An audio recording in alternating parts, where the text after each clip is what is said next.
Well, bit of a spur of the moment purchase here. I've got Norfolk and Southern as a search email notification, so if anything on eBay comes up with that context, they should email me eventually. Sometimes they're a bit slow because you click on the advert and it's already finished. So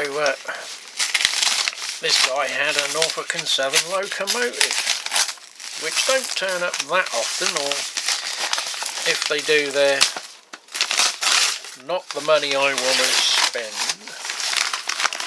So I happened to look on his other items. So there was a couple of other bits. There was some Oxford die-cast stuff that was quite a reasonable price, construction stuff, so I clicked on it and it had already sold, but it was still showing as active. Now, I will say, this is not the way to pack and send something. Bubble wrap and a bit of paper is not adequate. If this has been dropped, a bit of bubble wrap and paper is not going to save the day. So as always, I will open it all on video so that I can use this as evidence should I need to, but it may be edited out for your benefit. So hopefully we haven't got loads of bits. So his other items were some Oxford Shermans, which I did look for as a cheaper alternative to buying these and then the wagons to put them on, being cheaper than the wagons with the tank supplied. I don't know whether I paid £10 each for these, which is well, it's cheaper than most people are asking for them, but more than I would have liked to have paid, but as they are Rocky Norse do.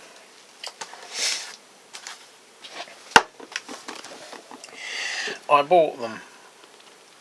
So the other item is I wanted a Norfolk and Southern heritage paint scheme.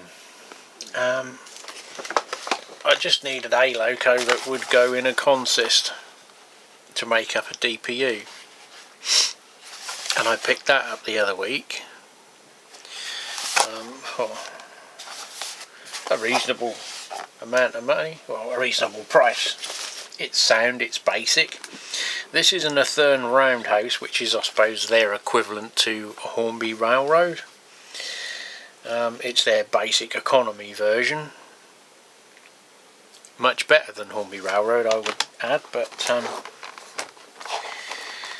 it's basic. It's not the Athearn Genesis, which I do have a couple of those which are a bit more finite details, but these are a bit more basic.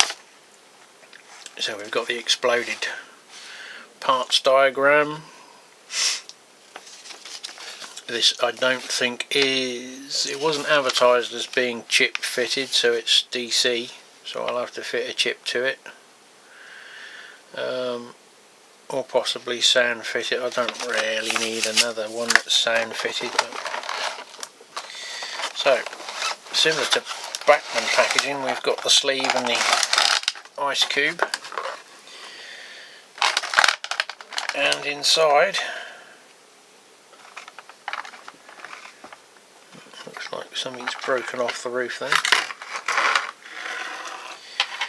Is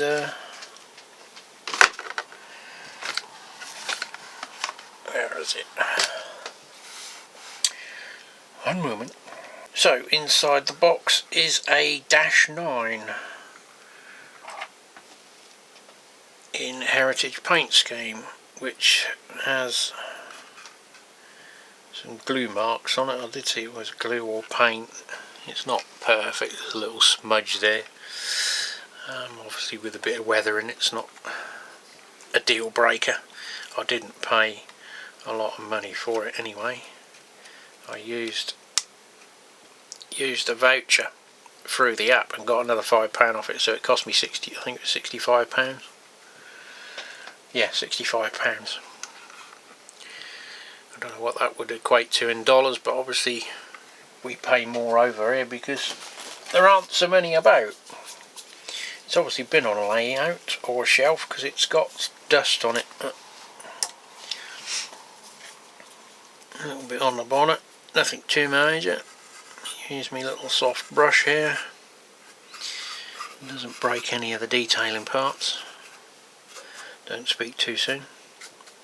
So, certainly not as heavy as the Bachmann, and definitely not as heavy as my two Protos that I've just picked up.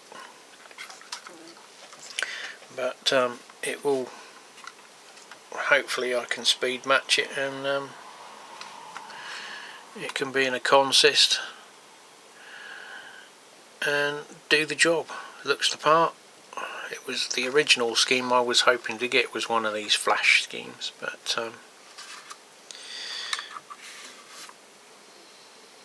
it's not too bad. It's not got all of the finite details on it, but I didn't expect it, didn't necessarily need it.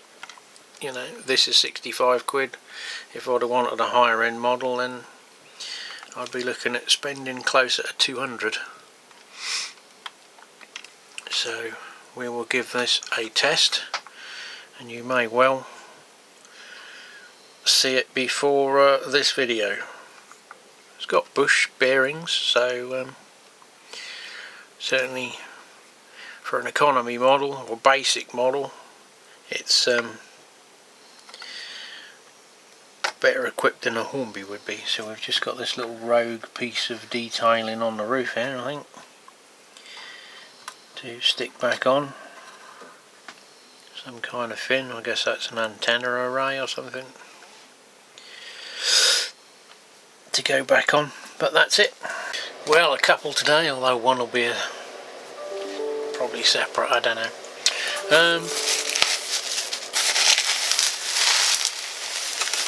Been looking for one of these just as a reference material for building my own.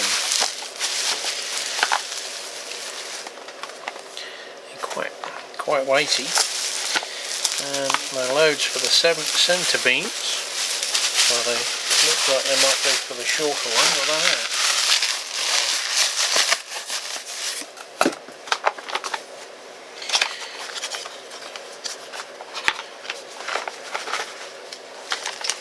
So we have some sheet covers to do them in separate packs, and a bunch of cut pieces of wood,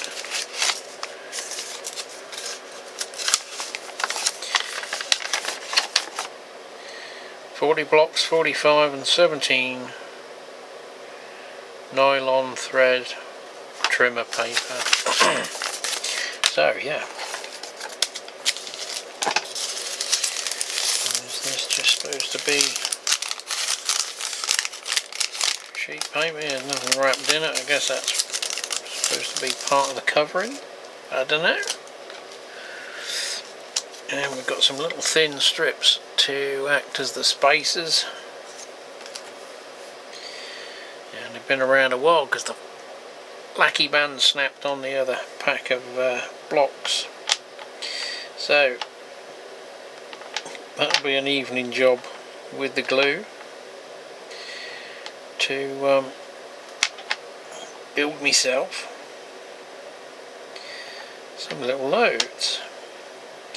I was going to do mine slightly different to this, with a long slab with just the covering. I've found a couple of website pages with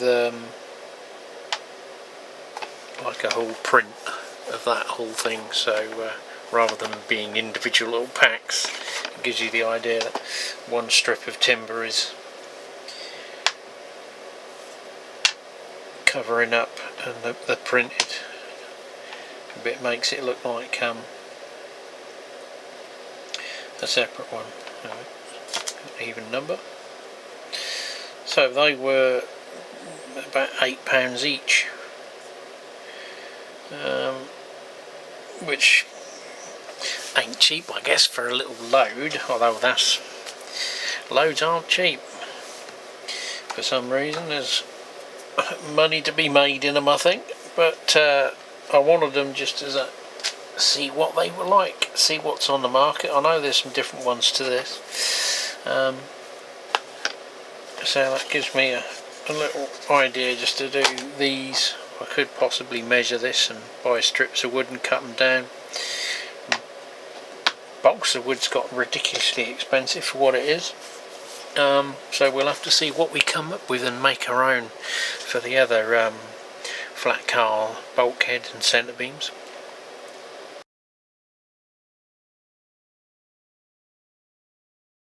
Makes a change for packaging to be over engineered. Well, we've got nothing on the inside, so thank you, please over to 5-star review.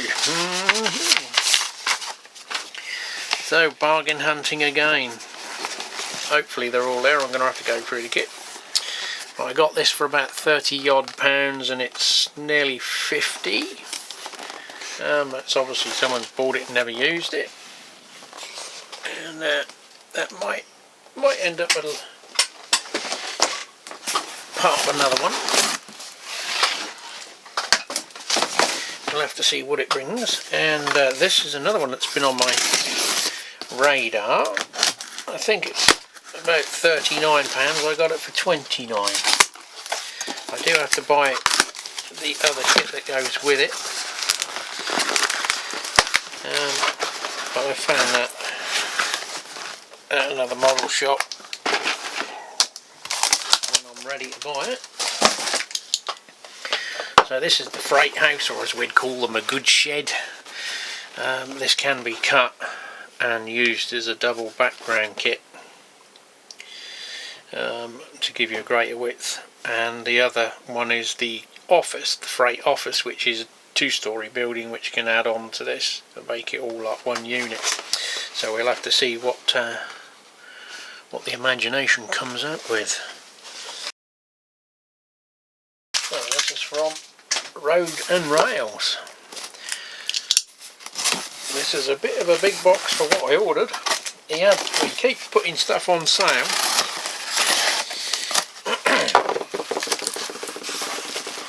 Then I buy it, and then another week later he puts something else on reduction, and I buy it. So what have we got here?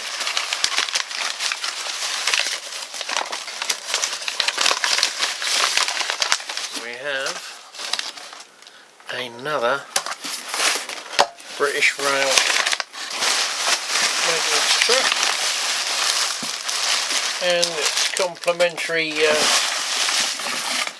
family members in the set. These I think were $5.99, so I thought I'd grab them, because even second hand they usually go for more than that. And we've got the bridging unit, whatever one of them is, and the open bridging unit, so we can have those all down on the depot with the other ones I've got. Obviously they need a seriously muckying up, and that can go to our British Rail depot, permanent way gang depot. We've lots of cranes and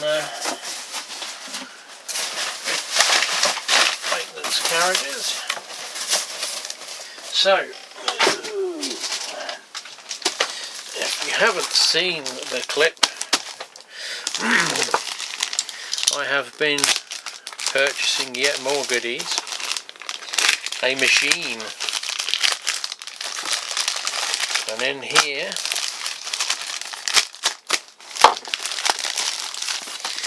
is its food, its ammunition,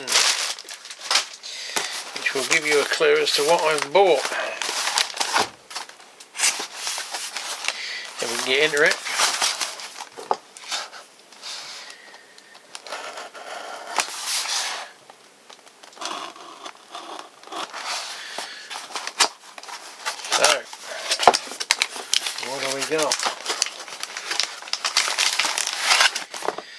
A reel of PLA material, because we have purchased the Bambu Lab's A1 printer. Now I can't get my screen background.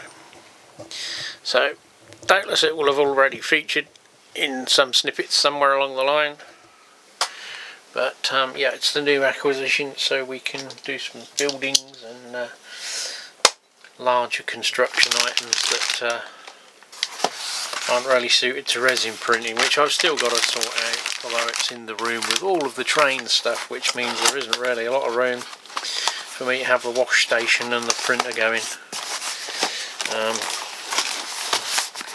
And they're a bit more temperature reliant, although we have got heating now. Turned it on the other day, it's too bloody hot, not used to it. So yeah, once the shed's built and the room's emptied and I can get back to turning it into a home bar, it can also be my little area for the 3D printing. Well, hopefully. I don't think there's going to be the footprint in the railway shed to have room for a 3D printer and a resin printer, unless they live under a table somewhere. I don't know. Maybe we could plan that in. Depends on how much room I prepared to sacrifice for the under-level railway storage area, which was basically going to be like another layout in its own right, just for storing all the rolling stock. We'll have to wait and see.